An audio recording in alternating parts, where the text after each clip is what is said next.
even after digging 20 feet. Though the depth of the well increased, they could not hit a water fountain. Undaunted, they went ahead with their task, as they had been ordained by none other than Ayyanar himself. The holy water sprang forth at the depth of 72 feet. And they brought the water to offer special abhishekam to the do-gooder. When the ordinary people thought that Ayyanar simply wanted them to dig a well to tide over the water shortage, Ayyanar again spoke through divinely inspired people that the 72 feet meant the height of the idol that they must erect for him.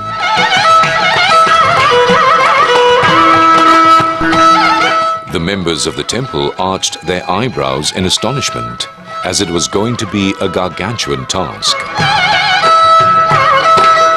However, how can they negate the will of the god? Many good philanthropists were contacted. Donations were obtained from the general public. A sculptor was chosen to design the holy idol for Ayyanar. But the Herculean task of making a 72-foot high idol for Ayyanar for the first time in Southeast Asia made the sculptor panic, and he backtracked midway.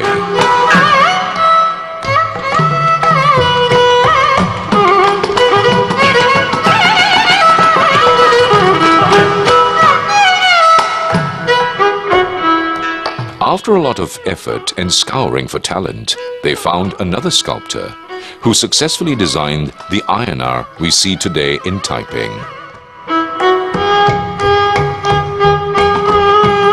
What is the rationale behind erecting an idol as tall as 72 feet? This is what the temple administration has to say on this matter. What is the depth of the meaning of number 72? The 7 and 2 add up to 9, which is the ruling digit of Lord Shiva. The number 9 is also revered in Hinduism and considered a complete, perfected and divine number because it represents the end of a cycle in the decimal system. After 9 comes 0, the alpha of the world. This is precisely the reason that Ayyanar wanted his people to dig a well 72 feet deep and erect his own idol at a height of 72 feet. He blesses his devotees from this position. The Ayyanar temple is not like the traditional temples where you find a main entrance to the temple and upon which an array of divine figures are installed.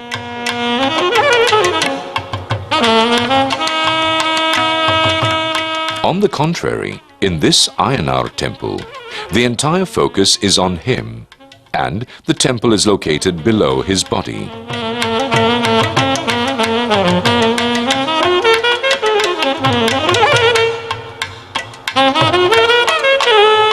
After traversing through palm groves, as you come in front of the Ayyanar temple in Taiping, you are greeted by 2 terracotta horses in the galloping position.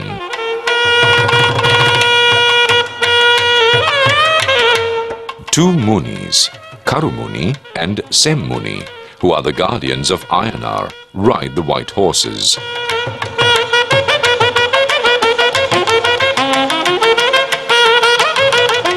After passing them, as you climb on the steps that lead to the washing tank area on the left, you come face to face with and are mesmerized by the gigantic, awesome and tall figure of Ayyanar.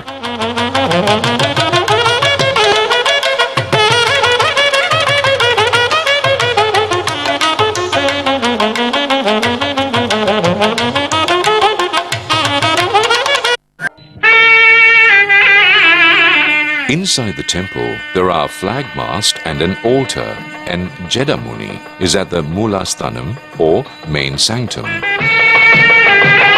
Prior to catching a glimpse of the Mulavar, you are greeted by 2 Dwara Balagas called Tundan and Mundan, who stand guard at the door, riding a lion and holding a staff. After passing them, you are in front of the sanctum, where the Mula Murti, the prime deity, is Jeddah Muni, one of the 7 incarnations of Sri Muniswaran.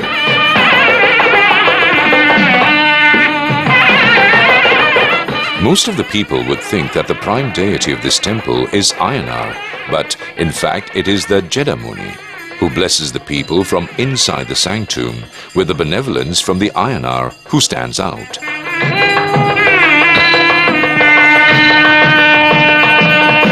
Though made of terracotta, the idol is given due Abhishekam rituals in the same style accorded to granite idols of other temples.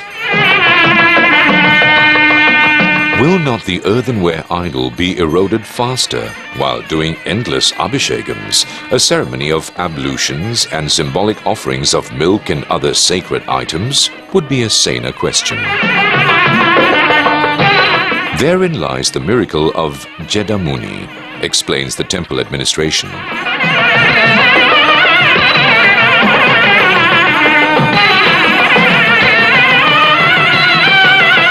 Though made of earthenware, this idol is not eroded and is as intact as it was when installed.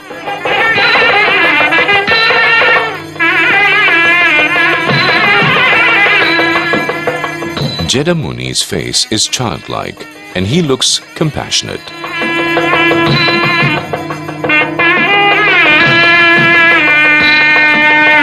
Daily pujas are held to invoke his blessings, and on festive occasions, Jeddah Muni is attired in silver wardrobes and he radiates divinely. All other allied rituals are dutifully conducted.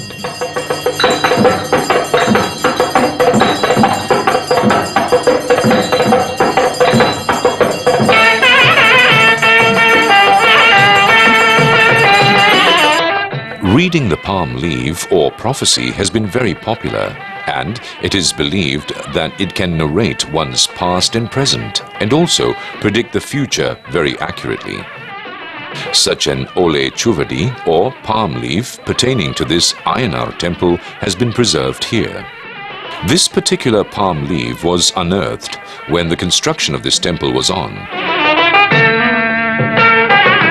The inscriptions on the leaves cannot be fathomed or interpreted by ordinary mortals, and it is reported that yogis and religious experts have been flown down from India to throw light on them.